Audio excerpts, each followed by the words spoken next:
Hi, everybody. Welcome to another In the Room with Garvin and George. And this week is actually quite important because we've just completed writing the script, or at least going through 2 or 3 phases of it. I think we're at phase 5.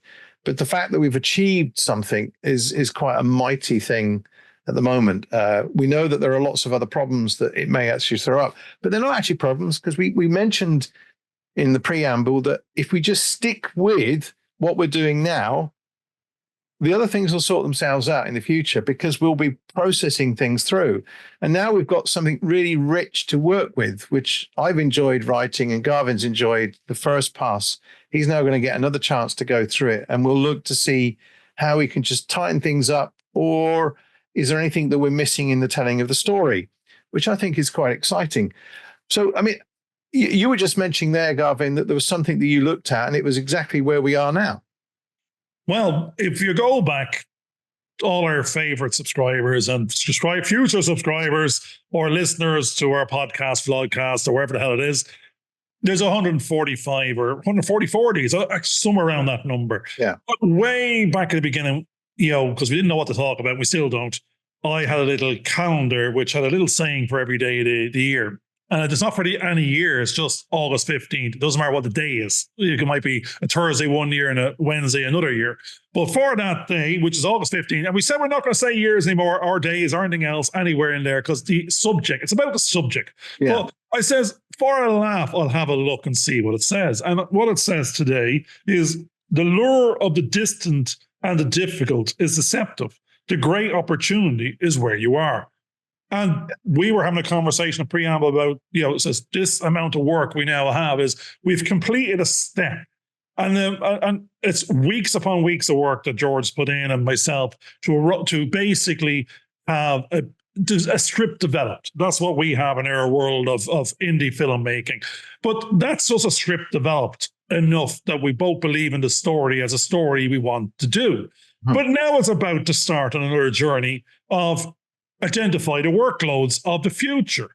Because that's what I'm saying here. It says the lure of the distant and the difficult is deceptive. This is a difficult task. It's a full feature film, indie production. There's 30 or 40 actors going to be in it, like main parts or minor parts. There's 20 or 30 locations, a bare minimum in it. There's in our language of film production retreat, we're saying there's 10 possible weeks of retreat production in it. And that's every breakfast, dinner, and tea and customer and moving part of dialogue line coming out of an actor's mouth in a location somewhere in the near future. Let's say it's in the next 12 months. And that's our goal. We're excited about this mountain of working parts that are starting to define themselves in the present for a future delivery, that if you overthink it in the present, you'll be overwhelmed. You'll be just sunk with the amount of workloads. You'll burn out. You'll be literally spontaneously combusting in terms of burnout, just thinking about what you've just said and agreed to. But I am actually I'm very, very excited about this story that we're both aligned in, that we know this 120 or 144 page script is the instruction booklet of the ask. And we're going through it as the workers that we are. We know how to read it to identify all the tasks, all the opportunities, all the props, all the actors required, the locations, what's needed. And therefore, it's not a daunting task. It's actually there. It's 144 pages of instructions going, this is what you need by when. So it's the lure of the distant and the difficult. It's the next distance to the next 12 months to a finished product of film on screen. And the lure, it's difficult. It is. It's not that difficult. It's deceptive. We have the ask. And what will come shortly is those people will start appearing. They'll start volunteering. They'll start, actually, every conversation I'm having the last number of weeks is people wanting to contribute, to be part of the journey. They're excited about the infectious conversation we're now having is, this is what we're doing. This is what we're excited by. And instead of selling, we're just saying what we're doing and what we're excited by. And passion is infectious. What's really good is that you were talking about planning for the future, that we'll have difficulties and various other things. But we had, I don't know, was it 123 pages or 130 pages that you had initially? I think it started about the 120. Yeah, it was about 120, but it's now gone up to 144. Which I like these numbers. These are numbers which is, they're famous numbers. 144 is one of those multiples. Yeah, absolutely. 12 is it? Or yeah, it's 12 there you go. 12 are 144, isn't it? I think. But what was really good was even though there seemed to be a mammoth task to go through the script and do another run through of it to just tighten things up or expand, as the case may be, it was actually, I was able to use my editing skills to integrate scenes into one another to make sure they actually worked. And the whole thing then seemed to speed up. There's no lagging the film. There's no, padding. There's nothing padded in any form or fashion. What I thought was padding, I was taking out and adding action into it. So I knew what the actors needed to do in each moment of the film. But because I wasn't focused on how am I going to get through 120 pages, I just focused on the different scenes I was looking at and just went with that scene and got that scene done, and then took a break afterwards because that's all I needed to do at that point. And my mind was full of that scene. So there was no point in going on to the next scene because then I would have been, again, overwhelmed. So it was, again, taking the necessary breaks between it, which then stimulated more ideas when you came to the next one. But what's been happening even just today, Garvin hasn't read through this version yet, so I'm excited to see what he thinks of it when he goes through. But even in our little discussion about certain things, we suddenly saw production design elements, like a poster that we want to put in various different stages through the movie to see whether the audience recognizes what it is and how it leads through what the story's about. But these are things that we can now do. We've got something concrete that we can look at and say, right, we now need to do this, this, and this. And we will break the script down into potentially 10 weeks now, the way things go. The 144, that's nearly 15 minutes. That's 10 weeks of work. One of the things I had found in the previous production was that although I had a 90-minute script, when I actually edited stuff down, we had 60 minutes. So technically speaking, this could edit to about 100 minutes easily, but we're not searching for expanding it out to a feature film. It naturally has fallen into this ballpark page number. And I'm not worrying about where we're going to go with this. I'm not, and it's not that I'm worried. I'm just excited because the next part of it, once we've locked the script down to where we want to go next, which could happen in the next week or two, I can then work on a storyboard knowing that what storyboard I now create isn't going to change that dramatically in the film, which means I'm not wasting any time. We've got a concrete set, a foundation for what we want to do with this story that we can now actively talk about. How do we want people to look? And we can now go into that phase fairly easy from this point onwards. And I think that's exciting because the visuals that we'll start to get will start to influence the 52 paintings or boards that are currently blank at the moment. A bit like the little blank bit well, it's not quite blank. I can see a little bit of writing, but there's a little whiteboard just behind Garvin at the moment. And these will fill up, and they won't be hard to fill them up because I think they'll just happen. And we're going to go, oh, that's actually that one. This one's this one. Those 52 images will suddenly materialize without a lot of effort because we're buzzing with enthusiasm about where we want to go on this journey. So I think that's exciting. And I know that, I mentioned to Garvin something recently that I had a lot of things happening and I was trying to get a couple of things to somebody this week and thought I hadn't got them. And when I tried to produce this little thing I needed to do, what happened was I reached a brick wall where I knew I hadn't got the energy levels to go. I was just exhausted. And as it happens, the things I needed, I already had. I didn't need to do the extra things so I could actually take the break. And I think that's something that's really important, is that quite often when there seems to be things blocking our way, there's a reason. And quite often the reason is you actually just need to stop and have a rest because you're pushing yourself too hard. And that's what we wanted not to be doing. was to get ourselves to a point where we're being overly stressed by what we're doing. So the natural process that we've gone through, I mean, I was getting frustrated with writing the scripts in not in the writing, was the fact that I couldn't get to write the script because other things were getting in the way. But those gaps between sessions of writing allowed me to have other ideas. And as we got closer to the end, I just wanted to push everything else out of the way and just focused on getting the script done. And that's what I've ended up doing.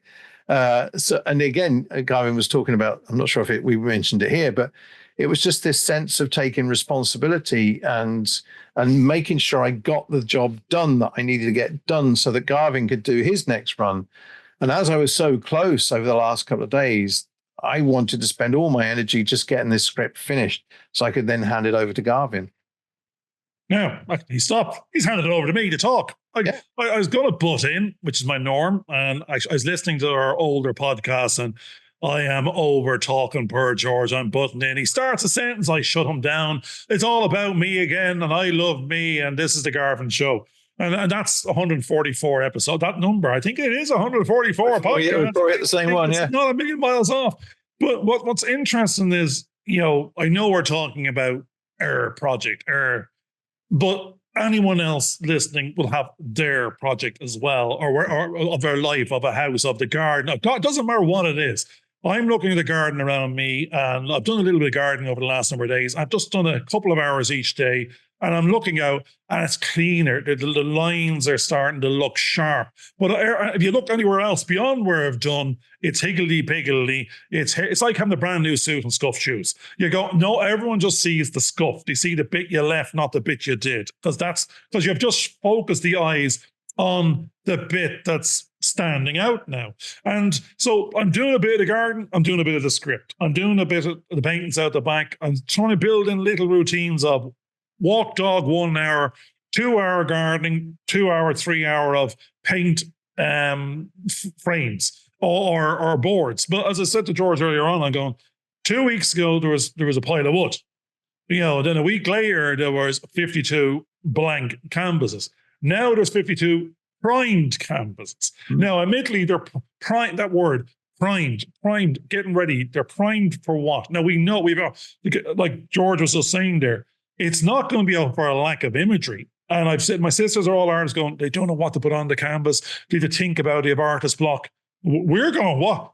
We need to cut like 200 scenes down to 52 somethings of poster of imagery that it's minimal but enough, and it's different from the last one, but carries something similar team-wise through. We have so much. The issue is how to bring it down to what stands out the most. So that's a great way to be. George said this yesterday. We have 144 pages of a script. It's not that we have 76 trying to go up. We have 144 trying to come down. Yeah. And actually, we need to get rid of fluff. And we want to, what we thought at the beginning might be, I was trying to get a number, 90 minutes, 100. That's the rule. And therefore, I write to it as a target without knowing whether the story existed in that target. I was going, this could have been all fluff. I got to send him off on another little journey to add 2 minutes. I got to introduce a new location. They need to be doing something else because I'm 20 minutes short. So that didn't, madly enough, that didn't happen. As soon as we started, it flowed. And as soon as we're going to sort of start putting these paintings together, or tickets, we're calling them tickets to ride, it will flow, but it's contained. It's flowing and contained within parameters of 52 to deliver 52 tickets to ride on the feature. And this is the feature. Here's the movie. Don't make this in 8 to 10 weeks or 6 to 10 weeks. This is the parts we want to make. So it becomes a language very, very parameterized and contained. And that's what I'm excited about. Where any other thing I'm doing is, the further we go out, I think, for anybody into the future, the less tangible the future becomes, and the more possibilities and potentials of error, risk, and otherwise, because the future is not real. That's the madness. The future is not real. Only now is. And actually, George said it like a couple of minutes ago, going, I went from scene to scene. And there's no point in going to future scenes. I'm in a scene, I'm in the now. And when I finish this scene, I'll go to the next one. I'm in the now again. Yeah. And so even the scenes were in order of future. And there was no point in jumping to the intangible one before we're in the tangible one. So we're in a journey of we've made ideas more tangible through script and through a better ask of parameters. And now we're going to go on a second journey of making this tangible story, but intangible in terms of materiality of vision and visibility into a second layer of materiality. And I'm looking forward to that. And I'm not off put by the workloads, because every step along the way will be a material something in and now. And a sense of one scene, one piece of dialogue, one painting, and then there'll be two. I'm on the journey from none to one. And then you can go to the next one. And that's the only way to get to number 5, 42, and 144, is to go through none to one to two to then. And stay present and make now material. And that's where I think we're now on a journey. Yeah, we're on a journey of multiple nows. Absolutely. I think, one of the things that's really good is that as you were talking there, I was reminded myself that the biggest problem that most people have, and I'm kind of thinking about the audience here as well, because what the reason why most people go out and look for information or try and get an education is because they feel that they, in their current state, don't have the information or the knowledge that they need to do something they are passionate about. So they have to spend a lot of time sort of studying and doing all these courses. And sometimes the courses will sort of sidetrack you in other directions that you didn't really want to go in, because it takes you off target. But one of the great things that we've been able to do is because we've developed something from quite small, and we've just gone at it in the way that we've done today's podcast. Is this is actually number 11 of season 4 that we're actually doing. Today is the 11th one of the new season that we've been doing, which is hard to believe, but because we've just said, right, let's just do it. And in the moment, we've just done it. And we've thought through some of the things that we've been experiencing, and they're influencing what we're actually talking about and how we're doing stuff. One of the challenges that everybody has, regardless of who you are, is that you have an idea, and the challenge to you is how to implement it and make it a reality. And quite often, as soon as you start on the journey along that path, other things come in to try and knock you off track, deliberately to stop you from doing those things. And you get sidetracked into other jobs or to other activities that you don't really want to do. That's not what you'd set out to do, but you're being detoured constantly because, like on a journey, roadworks pop up all over the place, and they're taking you somewhere where you don't want to go. But if you can keep your eye on where your target was, where your destination is that you wanted to get to, and keep persevering, you will actually get there.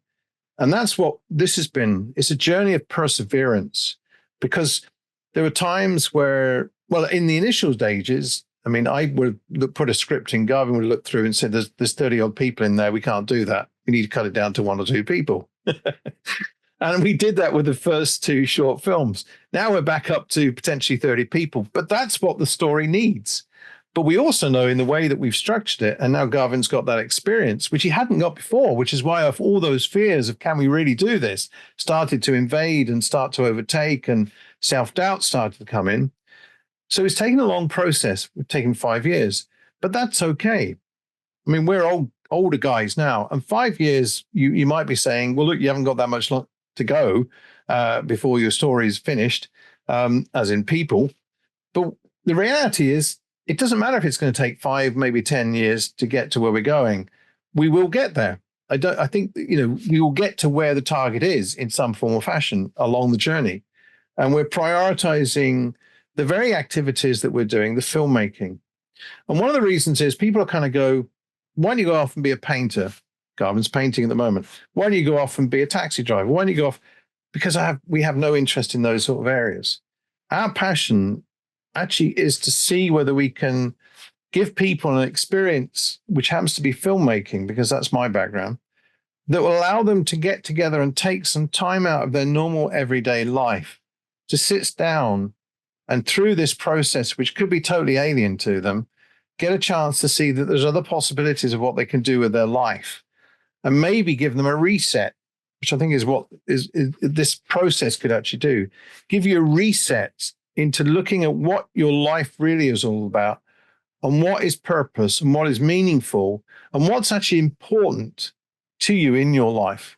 Because again, in most people's jobs, they're being drained of all their energy to be more and more productive in a way that they don't understand how it's being productive and not get the returns that they need to even survive. And that's the kind of down. A lot of stuff that I've been seeing on the BBC recently is they've been looking at how AI is going to affect people's lives. And quite often they're worrying now about if most of these companies are implementing this AI sort of system, it dehumanizes the processes that we're getting involved in. We can then start to feel that we have no purpose, have no meaning.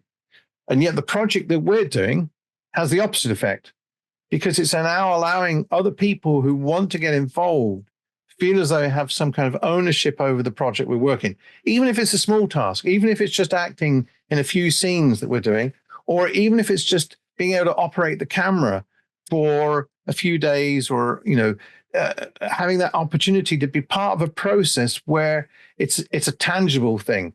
They get hands-on experience in making a film and seeing it come to fruition at another period of time. But in those moments, they're doing something with another group of people who are appreciating what they're doing and the skills that they're actually offering in what they're doing. Because each person that comes onto our experiential workshop has their own story to tell within those moments. They bring a wealth of other experiences that we can then share with one another, which can enhance and embellish the production that we're working on. So I think that's something that's really, really important. That's what's motivating me, and I think what's motivating Garvin through the conversations we've had.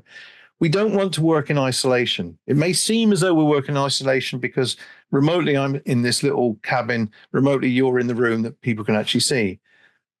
But each day we've come together to work on the project, and we've dedicated some time to each other to talk these processes through.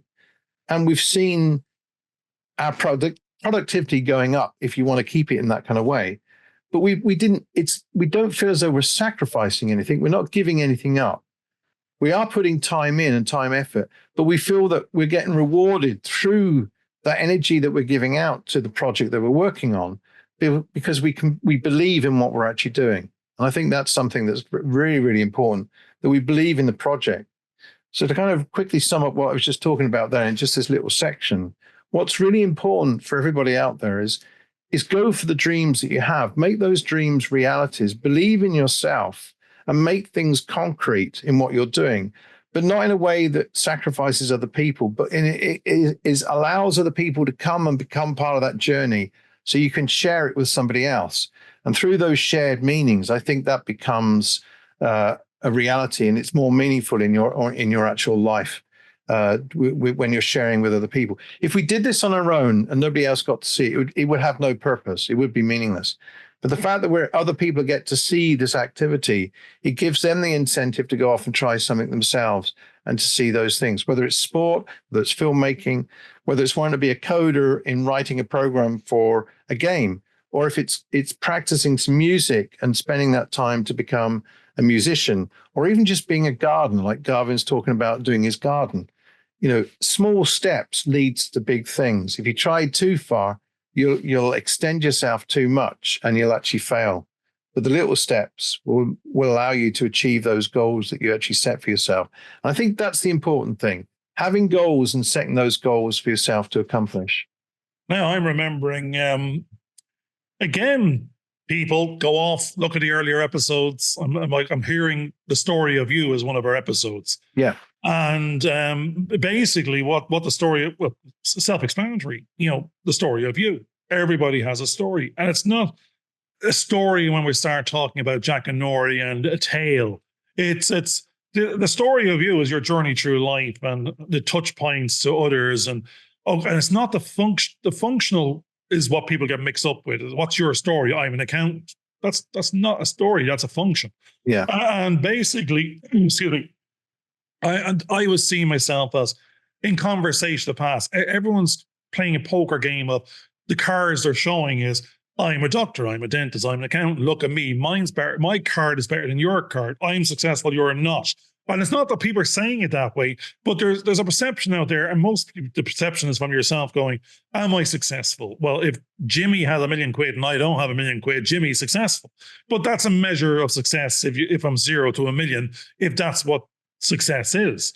And like, I think what I'm in my story, or the story of me, I'm sort of discounting the first 20 or 30 years because it's only materializing. I don't think it was manifested the way it was meant to manifest. I wasn't committed to any story. I was just existing through timelines of events that happened and how I interacted with them. I was not driven. I was not directed. I was not motivated. I was existing. I was maybe doing more than existing. I was enjoying whatever moments that were there at the time.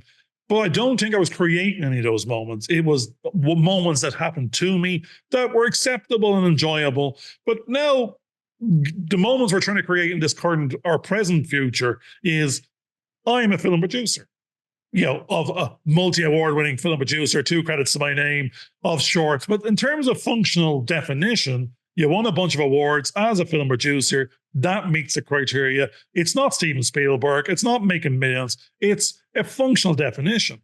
Now, I'm saying a successful multi-award winning film producer. It's successful to me because 2 years ago, I hadn't made a film.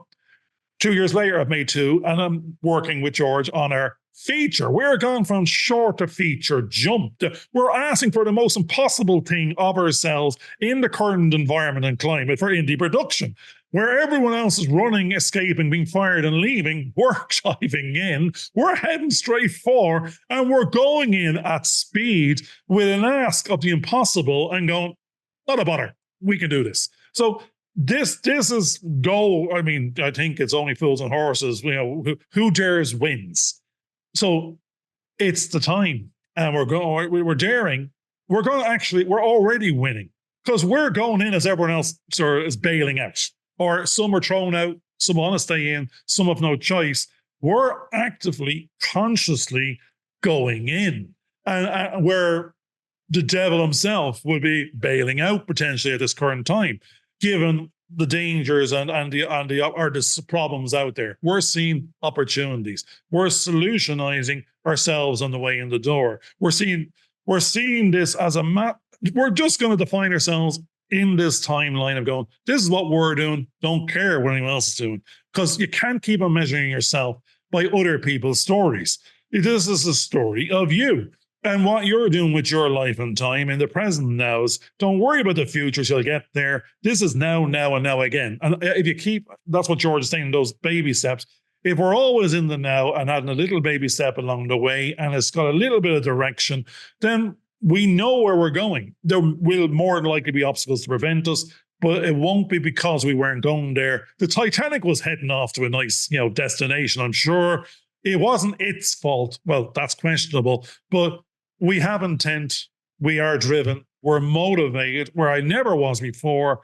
I am excited to have the roles I have, the jobs, and be given the privilege to have these jobs and tasks ahead of me in this environment whereby I am an alien. I'm a fish out of water, but we're not killer sharks. We are the killer shark for the dolphin-friendly tuna. Whatever that is in English anymore. Go watch a couple of the past shows. Go where no one else dares. Follow us on our little journey. We're hoping to make it, well, not hoping, we're making it real as far as we can go till something else that's uncontrolled, outside of our control, the uncontrollables, is the only thing that will stop us. You go find your equivalent story of yourself, and it's not your function of work. It's your story of you and your family, your motivations, your passions, your experiences, and no excuses. It can be micro baby steps, but there has to be a you in it, and not stripped away you for a functional something else. Well, one of the things that Garvin said there was, I am a producer. And the term I am is to be. And that's to be in the present. It's not in the past. It's not in the future. It's I am. I'm here now in this moment doing this activity. And I think what I'm loving about it is in the now, we're able to enjoy the activities that we're doing and share those activities with one another. My wife in this last week was saying, if we're only working for a future date and we're not enjoying the experience that we're on now, and we're constantly flogging ourselves for something that may never actually materialize, which is what most people are finding themselves in their jobs, because once they finish their jobs, they're very quickly forgotten because all the people in that activity are basically firefighting for the next problems that then hit them as they're coming along. And which is why a lot of people find that they're not being rewarded, or they don't feel that they've enjoyed life as much as they could do, and they have lots and lots of regrets because they never saw who they were, and they never found themselves in the I am, in the being in the present. And I think that's something I'm enjoying because, I mean, my present at the moment, although we're now here doing this podcast, the present is that I feel happy that I've now completed the task that I was set to go through the script.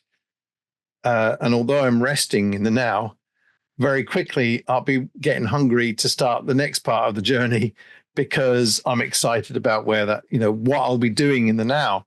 And it's not a case of racing through that process to get it over and done with. That's something I'm not at. I'm actually enjoying the activities that I'm involved with now, which in this particular case was writing the script. I enjoy writing. I love the writing of the script. I mean, in the next day or so, I'll write a homily because that'll be the now for then. But I'm also enjoying the photography, and I'm also enjoying the fact that we don't need to have everything under control. If we do what we're doing now, it'll lead on to something else. So in the last couple of months, because I was asked to, I wanted to be involved in a photo walk, and I wanted to get involved with like-minded people who are doing photography. And then there was an opportunity arose where Analog Wonderland asked if all these people around the country would like to go out and shoot some film. And 800 people went, and 20,000 images were shot. And as my small group of about 10 people, I decided to lead them, only because I've been a lecturer before, but it's more facilitation than anything else. We got the chance to go to place Armagh and walk between the two cathedrals that were there and enjoy that process. But we were snapping away, but the conversations were going on. We were all enjoying being in that moment. And then because we went to a library, which we managed to get organized, just a small little thing, it led on to them asking us to do, if we'd like to have our work exhibited. So we've now submitted that work to them, and they're about to start from today, actually, believe it or not, they're going to start exhibiting our photographs. And we've got a press photograph being done on Saturday to talk about the whole thing. We stepped out of our comfort zones and went and did these things, got to meet these other people, didn't overthink it, just enjoyed that moment of what we were doing. It's inspired some of us to go off and buy more cameras. It's inspired some of us to start developing film for the first time. And we've suddenly become at ease with those processes that we can just enjoy. And it's this is fun. I'm enjoying that experience. And we know that if we do the little bits that we're doing now, the little small bites of the elephant, the little mouse is doing, we are building something steadily and solidly, and we only have to worry about now, that all of a sudden now will be in a year's time, because the last 5 years has gone past very quickly. But the now that we'll suddenly find ourselves in will be standing on a set with 8 people in front of us, working with us, collaborating together to shoot a shot of a movie. And all we have to do in that now is focus on that moment with the actors we have in front of the camera just to get that shot, just in that instance. And then once that's done, we'll go on to another now where we're shooting the next one. And we will accumulate in that little process, not 1 or 2 shots, but we'll accumulate somewhere in the region of about 800 or 900 shots. And we won't have thought about it. It won't be on our radar, because on the last day of the 10 weeks, we'll be shooting another shot and being in that moment. And all of a sudden we'll say, right, it's a wrap. We've come to the end of the shoot, and we've got all these shots that we can now edit together. And another moment in the now we'll start to edit that together. However we do, we don't even need to worry about that moment. And another few weeks later, there'll become another now where we suddenly realize, actually, we've just finished a feature film. We've completed it. We've done all the sound. We've done all the music. We've done all the editing. And we can now start to submit that to film festivals or whatever. And those nows are amazing. We've had lots of rejections as well because, excuse me, this week we got turned down from the Swindon Short Film Festival, all the UK ones. But we also got passed on 3 other international ones. We did, yeah. And that was quite funny that all the UK ones, all the Irish ones were being turned down. But it doesn't matter. We're not, those rejections are, that's okay. Tomorrow, something else will pop up. And because we've done it, we've now submitted the 2 films potentially to about 80 film festivals. Just happens. And half of them, at least 40 of we've won something from, or we've gone through a process and it's been accepted. And that's actually really good. It no longer fizzes us one way or another. It doesn't matter if we win or whether we lose. And it's not a case of losing. It's just that basically they had overwhelmed with all these films in these film festivals. They're limited what they can select. So we weren't selected, but that doesn't mean anything about the film. And that's how the journey goes on. If we hadn't started to talk about filmmaking in the now of, I think it was January the 19th, I came down to you or something in 2019, something like that. And we had a conversation, and it's just, I went, I'm enjoying this conversation through Skype with this fella down in Thomastown.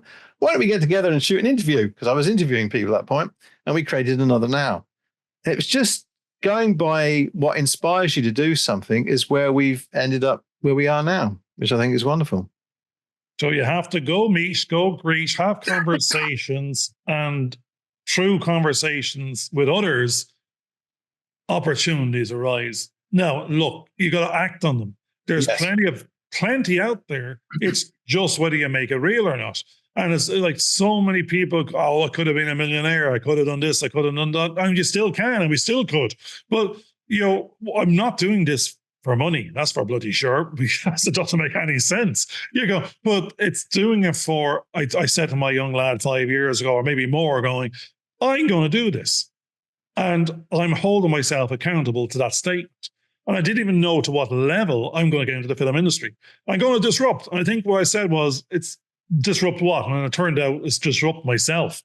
Out of being an accountant, out of not existing, out of not being motivated, out of just turning up. Now we're turning up and we're going as this. To other people's measures, maybe not so successful, you're not being paid, this, that. No, motivated to keep on turning up and to hold yourself out as being it and to be accountable to yourself and others, not necessarily on a monetary basis. I hope that God that might come in the future and that the intent is there and everything in terms of the subliminal accountant is saying, if we get to do this in this order, in this way, the money is there all day long. It will pay for itself. It will be sustainable, but it's not the blocker. It cannot be the first and foremost reason. It can't be, you got to do this to do this, because the work has to be done before you get there in order to be in a position to be able to do this. You got to believe the story. You got to believe if it's there when you get there, is that what it looks like? Has it got the value you were saying? I think the thing just froze there. Never mind. That just shows you the controllables. You're still there. Good stuff. But I am holding myself accountable to my family, friends, and the universe to be, I'm in this industry to whatever depth. It's not a measure of success and stars on star meter. It's something I like talking about, something I'm now like doing, something I want to do again and more of. And the people I've met, I've enjoyed and made friends along the way. And I want to do more of the same, but not at a cost of having to, not wanting to, being forced to turn up. The accountability is to yourself that you look forward to turning up to do it's not work. It is work, but it's not work. I'm looking forward to it, to making it real. And that's where I find myself now. And I think that's what's important, because most of the time I mean, I've worked in jobs, and I know Garvin's worked in jobs where you're being treated in almost an inhuman way, and expected to do stuff. You're being treated like a slave, and oh, that's in your contract. You've got to do it, even though you know that financially you're being exploited in quite a few ways. And I think that's something that's happening. Whereas we're giving quite a lot in what we're doing. But the other thing is that the more and more we talk about what we're doing, it becomes manifest. There's a word that is quite an interesting one. Manifest. It becomes real. It becomes present. It's happening. Those things are important because in what we're doing now, we're becoming architects, not just artisans, where artisans are just basically asked to do a little task. And then once they've done that task, they're asked to clear off, basically. What we're doing is we're designing the overall picture of what it is that we want to see come to fruition. So we have to design it.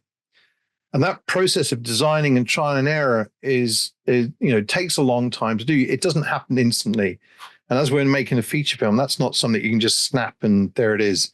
There's a lot of experimentation that's got to go on to tease out the ideas, to make sure that they're solid and that they're not going to fall apart. And part of the process that Garvin's about to engage now is to make sure that that every 144 steps in this production that we've got so far makes sense, that there's no holes or there's nothing that falls apart, that it keeps you hooked from one scene to the next, to the next, to the next, or even on the beats. Each beat hooks you into the flow of the story and how it weaves from the start to the end, and whether or not it's a satisfying journey that they're actually going on, the characters and us as the audience, because everybody that comes along with the final piece will be an audience that is going on a journey, and they want to know that by the end of that journey, they feel that was a good investment of an hour and a half or 2 hours or whatever length it becomes. We need to make sure that they're fulfilled in that ambition of why they started the journey at the beginning of the movie. Are they fulfilled by the end? We don't want them sort of clicking off after about 2 minutes. We want them to watch the whole thing. So there's a whole process that we're going through to make sure that actually happens. But that process is also being done so that when each block of 8 people come to be with us for a week, that they feel that their journey in that week has been fulfilled, that they've got something out of it in the engagement with the other people around them. And it's not about overthinking, because if we've done what we've done, they can just go there, enjoy the activities, and know that it's a simple activity they're being asked to do, simple little tasks. But within that, they can then start to talk to other people that will be able to bring them a richness of their experience in life, because that happened on both GVH, it happened on Fiddler's Walk, and also ND. The people that we engaged with brought a richness to the whole production that we never would have experienced if we'd just done it on our own, or hadn't engaged in that part of the process altogether. And it was exciting, and it was enjoyable, and it gave a sense of purpose to what we were doing all the way through. And also, because they become like retreats, it gets people to a chance to reflect on what they're doing in their own lives, and whether or not they should be changing what they're doing in their life to, find a more rewarding and enriching experience. And money isn't everything. Yes, if we dedicate ourselves to money, then we'd go off doing all these other little schemes. But quite often that becomes a very damaging thing, because you get exploited, or you end up becoming very lonely because you're just chasing after just this financial thing. The finance, we know we need it, and it will be provided as and when you need. And as a freelancer, that's what I always found, was that you're provided for, your needs are provided for. It's a case of then focusing what you need to get done. And I know there'll be some people listening to this and kind of going, you're daft, you're mad, that's not possible. I've struggled all my life to do various different things, and I couldn't get out of where I am. Well, the question then becomes, well, were you looking at the right doors to open, or did you take did you try to stay safe and it didn't work out? Or, did you fulfill what your purpose was being here? And we all do have a purpose. It's not meaningless. It's not, and we do have opportunities, and there are doors that open up to us if we have faith and trust in where it is that we're trying to do and what we're being called to do.